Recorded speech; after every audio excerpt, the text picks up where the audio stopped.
Good morning guys. Ayan. Tingnan nyo guys, oh. Ito yung leaf propagation tray ko.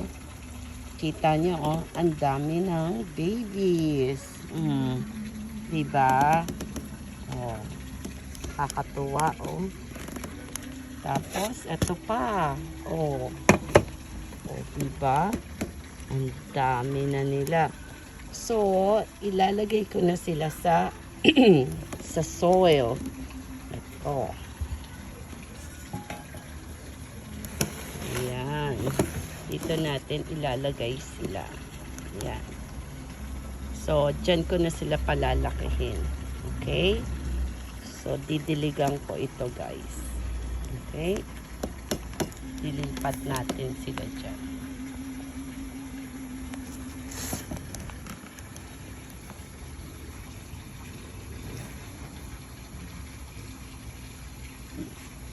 Okay.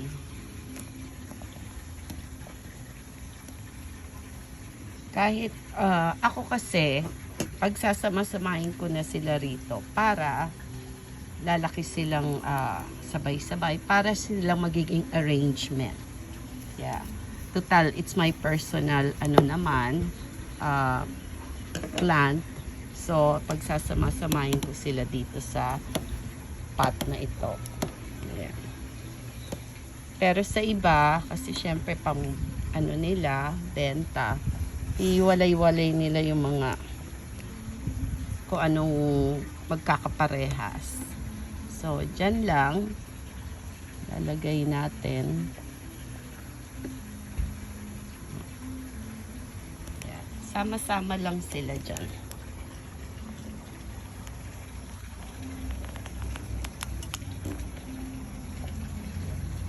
Yan nyo, oh, kakatuwa.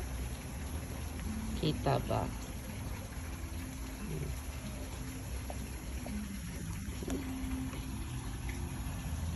Hindi kita. Ayan. Gusto ko malinaw. Ayan, oh, ang ganda ng roots, diba?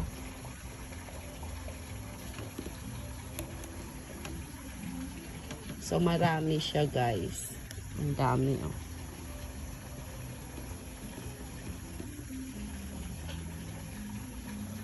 Oh, ang kakatuwa, diba? Pagka sobrang laki na nila, pwede nyo na silang tanggalin sa leaf. Hanap tayo. Katulad nito. Nakita nyo, may sarili na siyang stem. Pwede nyo siyang tanggalin kasi may sarili na siyang ugat. Ayan, oh. Hanap pa tayo ng mas malaki. Ito. Yung tipong pwede nang tanggalin. Ito, tignan nyo to guys. Ayan, pwede nyo rin yan tanggalin. Kaya lang mas konti lang ang tanyo to, ang dami niya, oh. 3. Diba? Nakakatuwa. Huwag na natin tanggalin yan. Ito. This is nice. Tanya, may tangkay na siya. So, pwede nyo yan tanggalin. See, tingnan nyo, ha. Ayan, oh. Tanggal na siya. Tapos, ayan na. May sarili siyang roots. Mabubuhay na po yan. So, itatanim nyo lang siya dito.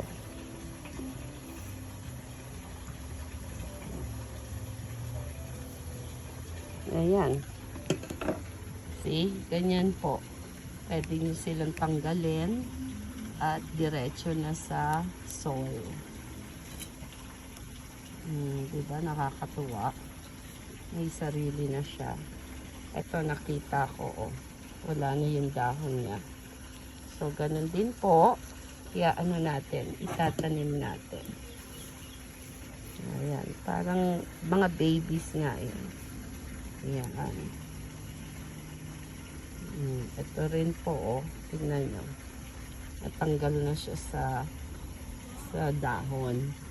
So, na siya, pwede nyo siyang i-plant ng straight. Straight mo na siya. Ito, tingnan nyo to. Ang leaf propagation, yung water niya na-consume na sa dahon, oh. So, ito rin, pwede nyo nang tanggalin. See? May roots na siya. Wala na yung dahon. Ito pa, pawala na ito. So, ganun po. Itatanim nyo lang siya. Yan. Kahit tikit-tikit. Alam nyo ang succulent, mas gusto nila sama-sama. Yeah, mas nararamdaman nila yon. So, tingnan nyo ang cute, diba? Okay, habang nag-aayos tayo nito, maghugot time tayo with Momsy. O, diba? Okay. Anong magandang hugot natin? Bakit minsan alam natin na hindi na nag-work ang relationship natin sa isang tao, pero ayaw pa natin bumitaw? So kunyari mag-jowa, di ba? So, dahil ba sa nangihinayang tayo sa tagal ng pinagsamahan natin na ma-work out pa, di ba? So, minsan sa akin, wala sa tagal, wala sa igsi ng pagsasama. Kung talagang kayo ay para sa isa't isa, ibibigay yan ni Lord at magiging smooth ang relationship nyo. Pero kung nagiging toxic na kayo sa isa't isa, then lagi na kayo nag-aaway, then it's time to move on. Kaysa yung nagkakasakitan lang kayo, diba? Kaya iba sa mag-asawa. Sa mag-asawa, kung may anak na kayo, syempre you really have to work it out. Kung talagang kasi affected ang mga bata. Pero minsan kung jowa lang, tapos napapansin mo hindi na siya ganun ka ano sa'yo, ka in love, then something is wrong na nararamdaman mo, pero nagbubulag-bulagan ka lang.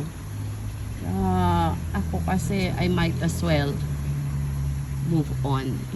Aalis na ako sa relasyon na yon. Kasi kung di mo na ako mahal, magjowa pa lang tayo, paano na lang pag mag-asawa na tayo? Di ibig sabihin hindi mo ako ganun kamahal para magstay tayo ng matagal. Kasi pag ako kinasal, gusto ko yun na, di ba? And I think everyone are like that. Yung pag nag-asawa, syempre, yun na yung pangmatagalan, di ba? Parang, for better or worse, till death do us part talaga. So, yun, sa akin, pero may mga tao talagang ang hirap bumitaw sa relasyon na toxic na. Kasi nga, siguro, nanghihinayang sila or talagang nagbubulag-bulagan na lang sila kasi mahal nila yung tao. Pero, alam nyo po, pagka ganon, hindi kayo magiging masaya. Parehas kayo. Kasi kung hindi ka na mahal ng isang tao na kasama mo, hindi rin siya magiging masaya. At ikaw din. So parang nanlilimos ka ng pag-ibig niya. O diba, nanlilimos. Which sa akin is ayoko.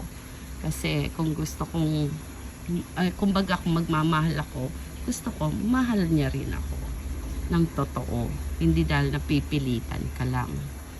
So, di ba? Sino ba naman ang gustong umano sa relasyon na napipilitan ka lang? So, yun sa akin, pagka alam nyo na toxic na ang relationship nyo at hindi na mag-work out kahit nag-usap na kayo, you're trying your best na maayos pero hindi na, then it's time to move on, guys. Bumitaw ka na. Bitawan mo na siya. Kasi ano yan, pasakit na sa'yo yan. Nakuha mo? Pasakit na siya. Parehas for both of you. Kasi hindi ka na niya siguro ganun ka in love. At ikaw naman, pinipilit mo ang sarili mo sa relasyon na hindi na. healthy. Diba? So, yun lang. Yun ang hugot ni Momsy ngayon. Matuto tayong bumitaw. Kung kailangan bitawan na, bitawan nyo na. Para sa ikasasaya ng buhay nyo. Okay, guys? So, yun.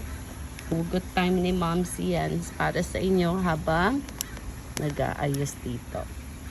Okay, guys. Thank you for watching. God bless everyone. Bye.